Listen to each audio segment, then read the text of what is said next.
Bueno, más cosas que contarles. Seguimos adentrándonos en la tarde. Enseguida vamos a hablar de una peli que se proyecta mañana en el Cervantes, que se llama Parada en el cielo, y que tiene a dos almerienses como, en fin, dentro de lo que es el equipo técnico. Uno como guionista, otro como director de producción, Juan Gabriel García y David Turpin. Vamos a hablar con Juan en unos minutos. Centro Idealia, del cual hemos hablado en los últimos años, inicia actividad, nuevo curso, como la mayoría de nosotros, con un ciclo, la verdad que muy atractivo esto, ciclo respuestas arriesgadas a preguntas valientes. Esto la verdad que está muy bien calzado y yo creo que de forma muy coherente, porque es algo que hoy en día no sé si hay preguntas valientes, empecemos por ahí, y respuestas arriesgadas para quien les pregunta, ¿no?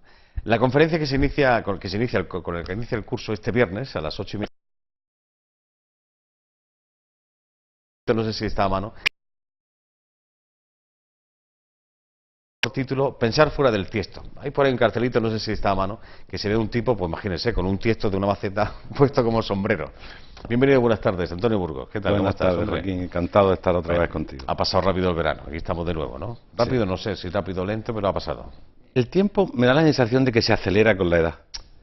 Sí. Se acelera. ¿Tú te acuerdas cuando éramos niños que el verano se hacía eterno? Inmenso. Oh, qué maravilla, qué maravilla. Que uno no sabía si cuando iba a regresar al colegio se iba a saber escribir, claro, o algo de eso.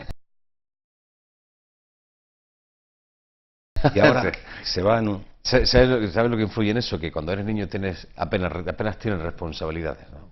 Entonces lo vives más intensamente, y las cosas se te llenan más, me da la impresión, ¿no? El juego, la edad del juego, te metes y te aíslas completamente. ¿Sabes otra cosita que pasa con la edad? Yo no sé si a ti te pasa. ¿Tú duermes menos que antes? Sí. ¿Sí? Pues eso quiere decir que vas también. cumpliendo algún año que otro, Antonio. Se necesita dormir bastante menos que... Sí, pero es cierto esto, ¿eh? Sí, es curioso. Es verdad que antes tenéis que poner despertador y parece ya el reloj interno que tiene uno dentro de esa cicla que te despiertas. Interesante este ciclo, Gay. Sí, es verdad. Bueno, oye, interesante este ciclo que habéis puesto en marcha, que comienza este viernes. Respuestas arriesgadas a preguntas valientes. Pero ¿quién pregunta? Ese es el tema. ¿Quién pregunta? Yo creo que pregunta el ser interior, el hombre interior. Yo creo que todos tenemos, creo que lo hemos comentado en más de una ocasión, ciertas preguntas latentes, algunas hechas, algunas ya racionalizadas, y otras potenciales, otras desde dentro. Yo creo que las buenas preguntas son siempre arriesgadas, porque chocan un poco con las respuestas convencionales que tenemos. ¿No tiene la sensación que a veces hay ciertas palabras o muchas palabras que nos atenazan de alguna forma? Que no nos dejan, en fin, descubrir las cartas, decir realmente lo que se piensa. Las palabras, yo creo que las palabras, estamos en un mundo en el que primero hemos perdido muchas palabras. Cuando se pierde vocabulario, se pierde la posibilidad de expresar lo que uno tiene por dentro. Entonces hemos ido de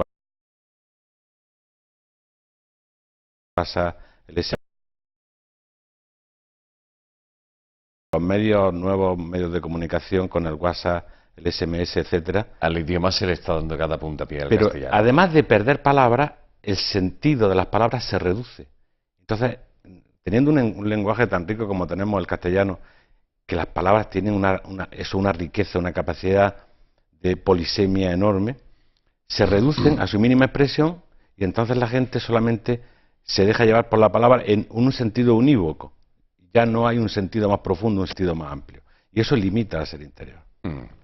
Aquello del debate, de poder debatir sobre un tema, pero siempre y cuando se tenga argumento y se sepa argumentar, que eso es... Claro, o por lo menos se tenga la frescura interior de no hacer lo que... Me va a perdonar, pero lo que no hacen nuestros políticos, que no hay debate, hay monólogos cruzados. Es decir, tú puedes preguntarle lo que quieras a un político, que él te va a contestar lo que tiene programado contestarte, no te va a contestar a tu pregunta. Y a los tertulianos les pasa lo mismo. La posibilidad de un diálogo significa falta, creo. Porque lo que ya sabes, ya lo sabes. Pero el diálogo lo que te permite es lo que el otro te dice, incorporarlo también a tu forma de pensamiento. Pero esto cuando en fin, en una rueda de prensa, que hay ruedas de prensa donde se pueden hacer preguntas, eso no se llama una rueda de prensa, eso es una conferencia, pero no es una rueda de prensa. Cuando no te dejan preguntar, no se llama rueda de prensa, ¿vale? Que quede claro esto. Sin embargo, hay que tragar, porque claro, el periodista de turno tiene que tragar, porque claro, si son las normas. O hay consenso y se levantan todos, y que le den al que...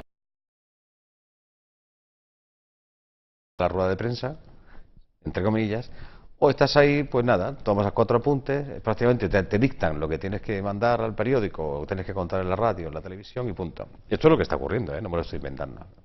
Pero esto que decías tú de que se pregunta y ellos dicen lo que quieren, pero lo que tiene que hacer quien pregunta es volver a repreguntar. Sí, Está muy bien. Y te vuelven a contestar lo mismo. Pues bueno, hasta el punto de decir, bueno, pues vamos hasta aquí toda la mañana, hasta que usted me diga algo de lo que le estoy preguntando, ¿no? Sí. Digo Sí, yo. debería de ser así, pero evidentemente no es. O sea, para mí es de los tertulianos, ¿no?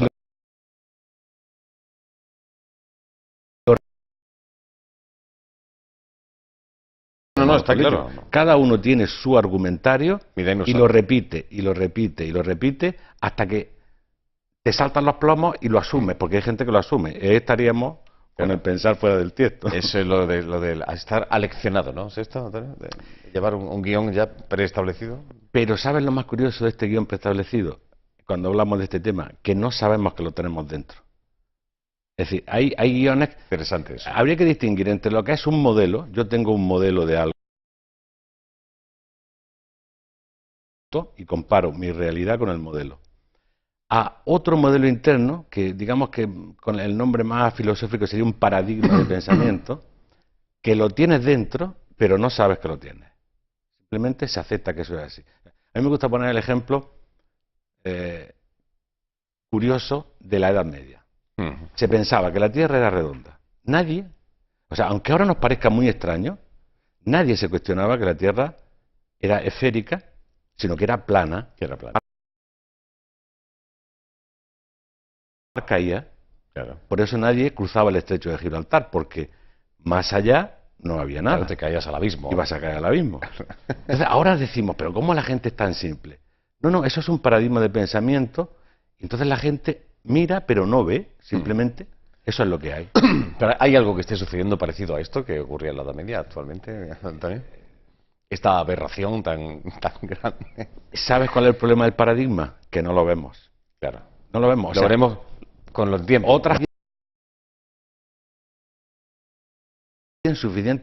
Otras generaciones lo verán. O alguien suficientemente, con la suficiente frescura y potencia de pensamiento como para darse cuenta ahora. Pero todos nuestros conceptos sobre el trabajo, sobre la pareja, sobre los contenidos psicológicos del ser humano, al fin y al cabo, damos por hecho de que eso es así y nadie se le ocurre pensar que podría haber otra manera de enfocarlo diferente. Claro. O sea, estamos dentro de un paradigma. Entonces, detectar que nos hemos puesto... No es que somos inconscientes del límite. El ejemplo también que ponía es, si tú miras la calle a través de la ventana, tú estás viendo la calle, pero no eres consciente del cristal que es la ventana. Tú ves la calle, pero si el cristal tuviera alguna deformación o algún colorcito, tú verías todo teñido por ese cristal, pero tú el cristal no lo ves, tú estás mirando la gente paseando por la calle. Ese cristal es de alguna manera ese tiesto que ya... Y que no somos conscientes de que lo tenemos. Eso condiciona nuestros límites y condiciona nuestras opiniones sobre todas las cosas. Estaba pensando que un paradigma con esto de la Tierra plana de la Edad Media, algo parecido puede ocurrir cuando pasen otras generaciones, y dirán, ¿cómo aquellos seres humanos que vivieron en el siglo XX, XXI o principios del XXI, ¿qué hicieron con este planeta? ¿Cómo fueron destruyéndolo poco a poco, ¿no? Esto que ahora que no vemos, o si vemos y nos da igual, quizá hay alguien que se pregunte, ¿cómo es posible? ¿Cómo se permite? Pero fíjate una cosa muy simple. Hace unos pocos siglos la esclavitud era normal.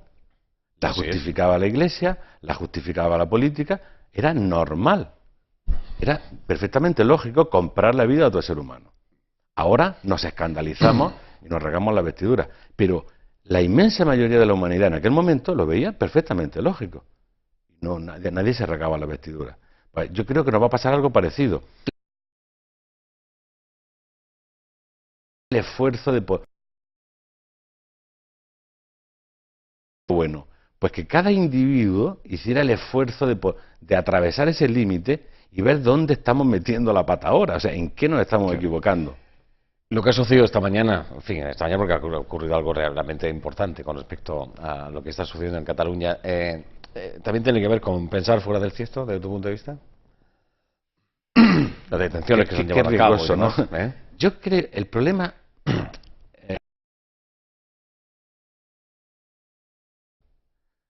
Nosotros sabemos, por ejemplo, que el tema de la independencia en Cataluña hace muy poco tiempo era mínimo. Pero cuando alguien se dedica... Esto es algo que los políticos no quieren reconocer. A las masas se las manipula. Sin lugar a dudas. Y se les convence de las cosas. Cuando tú tienes una serie de señores que tienen los medios de comunicación, que tienen el acceso, y repiten, y repiten, y repiten, los que eran un 10% se convierten en un 40%. ¿Es que de pronto han cambiado de manera de pensar? No, les han colocado una nueva pieza de su tiesto sin justificar nada. Entonces, y ahora además lo sacan a la calle, sin justificar nada. Pero creo que es una forma de manipulación de masa que la tenemos ahí clara, pero ningún político va a decir eso, porque en las próximas elecciones tenemos que decir lo mismo. Quien mejor manipule a lo largo de la propaganda electoral es el que tiene más votos, pero no se despierta la conciencia de la gente. Se le bombardea, se le bombardea, se le bombardea, hasta que salta un clac, y entonces... ¿Cómo somos así de vulnerables ante esa manipulación, Antonio? Es que de buena pensarlo, yo sabes que siempre he utilizado el concepto este del gran rebaño, ¿no? Esto te lo he comentado muchas veces. Pero es que en realidad, ¿qué es esto? Un gran rebaño de ovejas, ¿eh? Pero lo triste de todo esto es que cada ser humano, considerado individualmente, es responsable. Es decir, tú hablas con cada persona y te tomas un tiempo y todo ser humano puede pensar y puede reflexionar y puedes hablar. Pero hay una categoría que es la masa, el hombre masa, donde ya la individualidad se pierde completamente, se diluye y ya no básico pensamiento individual, ya hay una especie de pensamiento básico, reduccionista colectivo, y la gente es manipulada sin que se dé cuenta. Platón decía que el gran monstruo era la masa, no el hombre. El hombre individual responde, el hombre individual tú le dices, no, el hombre individual ve caerse a un niño aquí y se va a cogerlo, sí. Pero cuando hay una estampida, el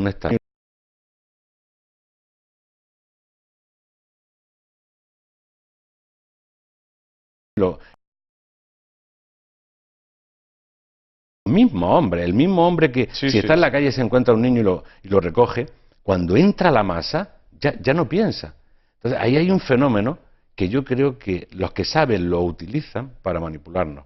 Entonces, en lugar de despertar la individualidad de cada ser humano, su propia conciencia humana, lo que se procura es masificarlo, en base a ciertas emociones, en base a ciertos pensamientos básicos que no requieren ninguna elaboración. Ahí es donde reside realmente el poder, Antonio, en la influencia que se tiene sobre esa masa. Por desgracia, sí. Así es. Para mí es un poder completamente ilusorio. Pero es real.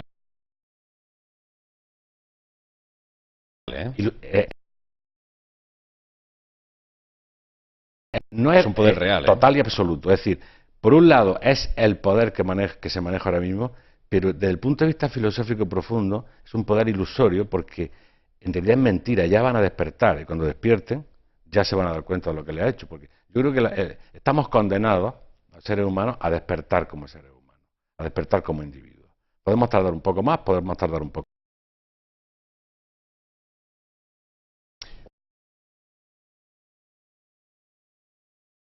Pero de todo esto nos vamos a tener que liberar en algún momento. Pero cuando dices despertar como ser humano, ¿a qué te refieres?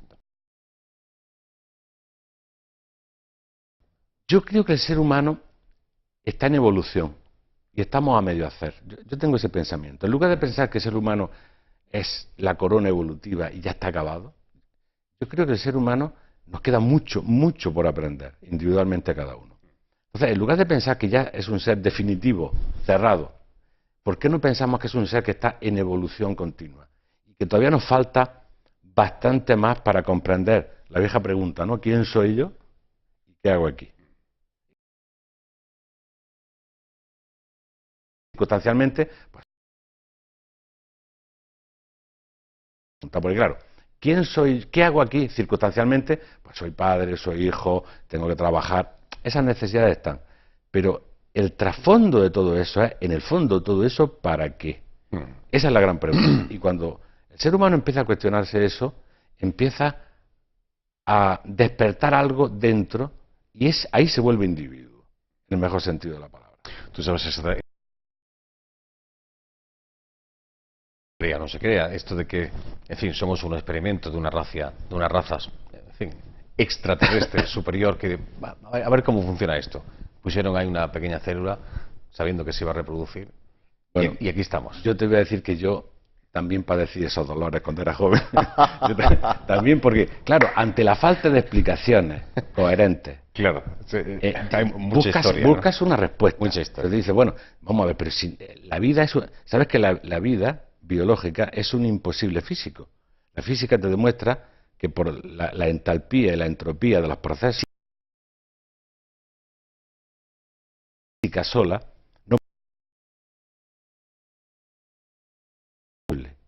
no puede ser. La física sola no puede justificar la existencia de la vida biológica. Eso es un hecho, eso no es una teoría. Pero la vida existe. Luego, hay algo que la ha provocado. Claro, si la ciencia no te da respuesta sobre qué la ha provocado, uno busca la respuesta extraterrestre. O aparecen los dioses.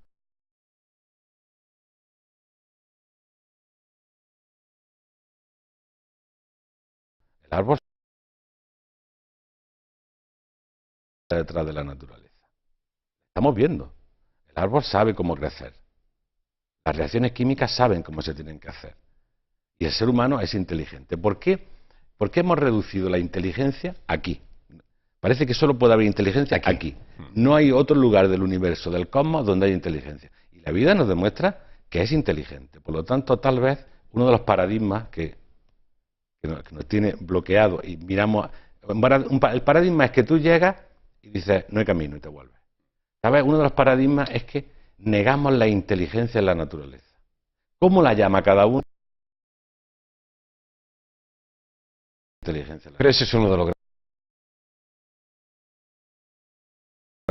Pero yo percibo esa inteligencia. Pero ese es uno de los grandes errores de la raza humana, creerse los más inteligentes. Sin lugar a dudas. Indudablemente. Somos la cumbre. Pero eso es un residuo de cierta forma religiosa. Dios crea el mundo y entonces dice, yo ahora voy a hacer la corona de la creación, que es... Y lo ponemos aquí y el mundo es su cortijo. Yo creo que ese es un gran error filosófico. El hombre es un ser natural.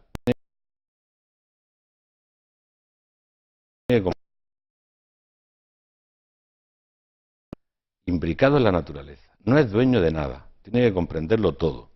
Pero, ¿por qué vamos a negar una inteligencia superior a esta que yo considero aquí? ¿Por qué? O sea, si la estamos viendo en la naturaleza, cómo opera, con qué precisión. Total. Pero precisión, de verdad. A mí me encanta siempre esto, cuando dice la gente, mira qué tranquilo estamos aquí, no se mueve nada. Si pensáramos que la Tierra gira alrededor del Sol a 108.000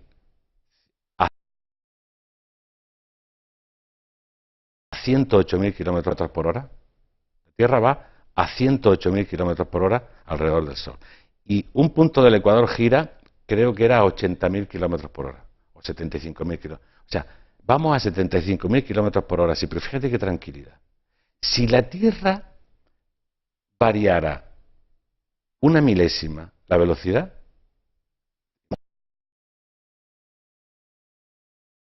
saldría todo volando al espacio. Eso es un hecho científico. Entonces, ¿qué le otorga a la Tierra esa precisión durante milenios que hace que no varíe nada la velocidad? Y si la varía es con tanta mesura que la vida no se entera. Entonces, yo no puedo pensar que no hay una inteligencia. ¿Y por qué siempre se busca un ser, llámese Dios, a un ser que sea el que ha dicho que esto va a ser así? Y no se acepta que es así porque sí. Pero, ¿porque sí qué significa? Por esto que tú estás diciendo, por la precisión de la naturaleza, por sí Pero misma. entonces, tal vez teníamos que pensar en una inteligencia sin ser inteligente. En lugar de pensar... Es que eso ya es un salto metafísico. En lugar de pensar que hay un señor sentado en la cabina de control controlando todo, que es la idea que hemos rechazado todos porque viene del pasado. ¿Por qué no pensamos, como dirían otros filósofos, los pitagóricos, los platónicos, los neoplatónicos? ¿Por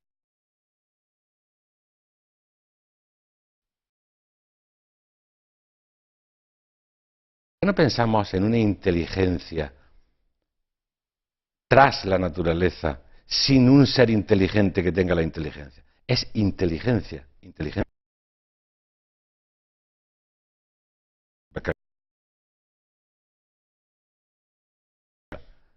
Que la queremos llamar Dios, porque con la cantidad de prejuicios que tenemos con la palabra, volveríamos a estropear el concepto. Pero como hay tantos dioses, por eso hay tantos nombres para un mismo Dios, porque cada uno quiere apropiarse de su Dios, que es el mejor de todos, es el más inteligente. Fíjate. Con los problemas que eso acarrea, y la historia lo demuestra. El otro día me mandaron una cosa preciosa de un estudiante de física que le preguntaba si el infierno era exotérmico o endotérmico. Es una respuesta fantástica. Y hace una respuesta fantástica. Hace una respuesta fantástica. ¿Qué dice la respuesta? Es complejo de explicar, pero decía, bueno, si la proporción de almas que llegan es superior a la que salen, entonces será endotérmico.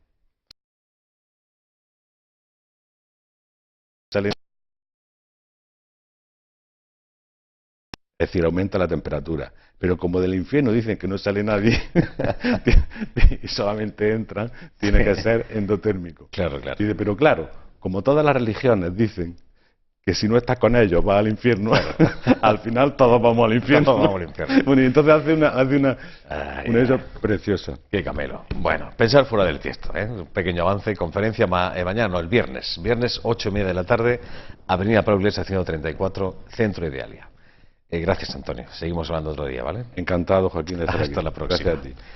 Se buscan agentes de cambio para la transformación social. Es un acto que se lleva a cabo esta tarde en el Salón de Actos del Centro Universitario Adscrito de Trabajo Social, en la calle Doctor Barraquel, esquina Carretera de Ronda.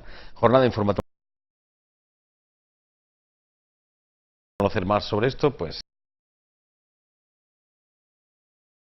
llamarse